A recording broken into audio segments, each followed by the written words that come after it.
I'm Melissa, and this is the Book Break. Today I'm at the Salt Lake City FanX Comic Convention, and I get to go talk to Timothy Zahn. We all know who he is, and I'm so excited. Let's go!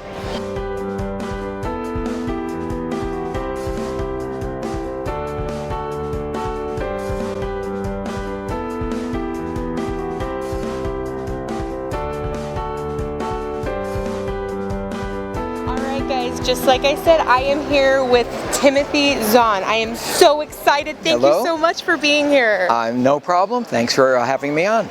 So, Timothy, I kind of want to go back to the beginning because you're a veteran at writing. Yes, I am. And I want to know, how did you get started? I watched a bad TV show and I said, I could write a better story than that. So I sat down over the next 2 weeks in my spare time, wrote a story that was pretty bad, but it was fun. So I kept it up as a hobby till I started selling stories. My doctorate project in physics basically went nowhere. There was a problem with it. So I started writing full-time in 1980 and I've been going at it ever since. And you continuously have new books coming out. In fact, you have a new trilogy right now. Yes. Let's talk about your Thrawn. Okay. Tell me more about this. Okay, Thrawn was a character I created back in 1991 for the Heir to the Empire, Dark Force Rising, Last Command. He has proven popular enough over the years that even when all the old books were declared legends, he was still very popular among the fans.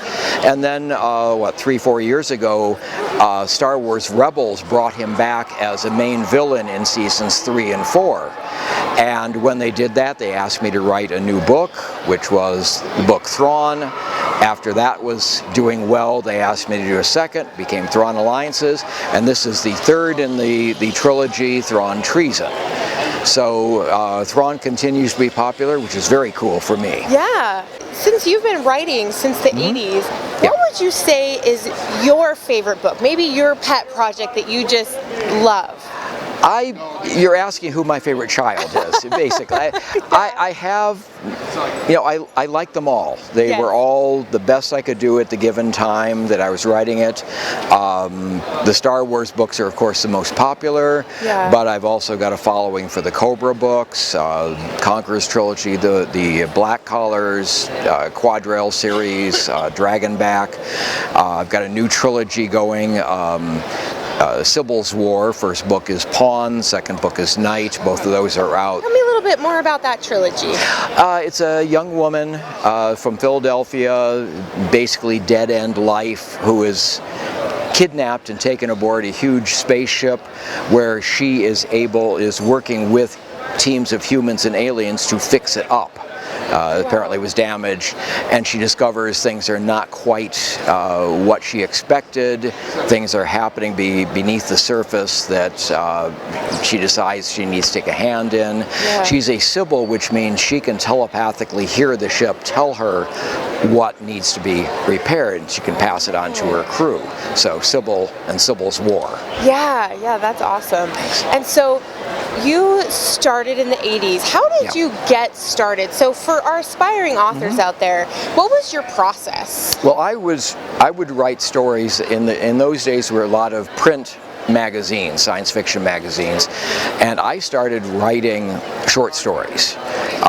And I would send them out to the various magazines, Analog, Asimov Science Fiction, Fantasy and Science Fiction, a whole bunch of the smaller ones that were there now.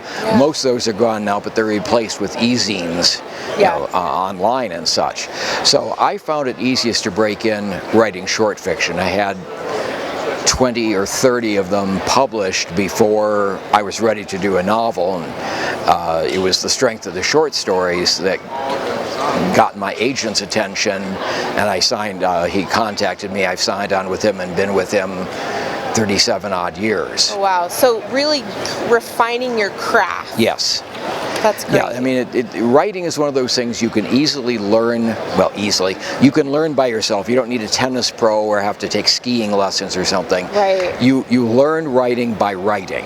You keep at it, you refine your voice, you learn how to do dialogue and characters and plot and action, description, all of that. And it's a process But you just have to keep at it. In my Yeah. early days and years, I dreaded dialogue because I wasn't very good at it. It was always very hard. Yeah. Now I've got to a point where, oh, I've got 3 pages of dialogue, I'll have that done before lunch. Oh, nice. It goes much easier now, but it's because I worked for decades getting all of that done.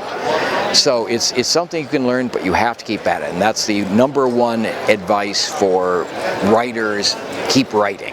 Yeah. It's the only way you're going to learn. Absolutely. And with writing, when you take a break from your own writing, what are things that you like to do? I like crossword puzzles. Again, words, I don't know. Go figure. Go figure. Watching old movies, picking up series. We were never able to watch Supernatural before because we never had the channel. Oh, yeah. So now that it's on Netflix, we are having a great time going through that. Yeah. And various TV shows over the years that we've enjoyed following. Yeah. Do you find yourself reading a lot too, or do you you write enough that you maybe don't read as much? I can't read fiction much anymore because I find myself analyzing it, editing it. Yeah. Okay, that character, that wasn't a very good bit of dialogue, or that character needs to be fleshed out more. So it feels more like work than relaxation. So most of what I read nowadays is nonfiction. History, military history, things of that sort. Yeah. So I can still read nonfiction because, that plot just doesn't make sense. Well, it actually happened. Yeah, so it's okay. Yeah. That's great. And we're at a comic convention right now. Yes. Do you find yourself at conventions all the time? I mean, you're a full-time writer and you're very busy. What does your schedule kind of look like? Very busy lately. I mean, with the new Thrawn books, I'm in demand a lot, and I try to get around the country as much as possible because, the local fans can come to FanX. The ones on the East Coast, not so much. Right. So I try to get around the country as much as I can. Fortunately, I can write well on airplanes. Oh, good. That's about the only thing that keeps me from being way behind schedule, because since Thrawn Treason came out in July, I haven't been home more than a couple of weeks at a time. Oh, wow. So being able to write on the airplane keeps me on schedule. Yeah.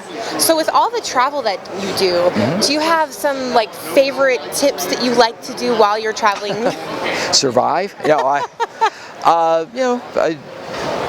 I go to the conventions, I get driven from the airport to the hotel, the convention center, back to the airport, so I almost, very seldom do I get to actually look around any, because, last week I was at Dragon Con in Atlanta, this week I'm at FanX in Salt Lake City, next weekend my wife and I are going to a convention in Nashville. Oh, wow. So, starting with Atlanta last week, of the next 8 weeks, I'm home one weekend. The other 7, I'm on the road. Wow. So very busy. Very busy, yes. Well, thank you so much for taking the time to talk No problem, with me. thanks. It's been great. Thank you. And thank you for joining us on the book break. We'll see you next time.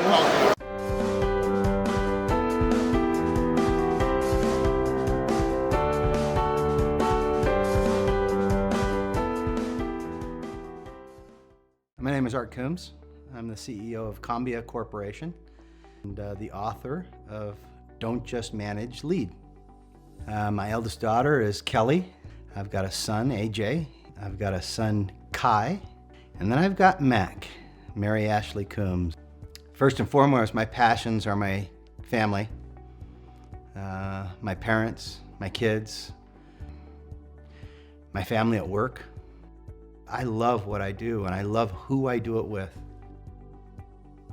I've been giving this presentation for many years, and I decided to take my kids to one of the presentations.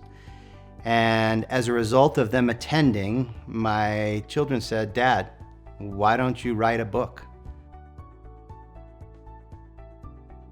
Real leaders focus first, I believe, on the person and are empathetic. Because they're human, just like everyone else. They're not scared to say, "Hey, I made a mistake." They're not scared to shed a tear. They're not scared to laugh and show emotion.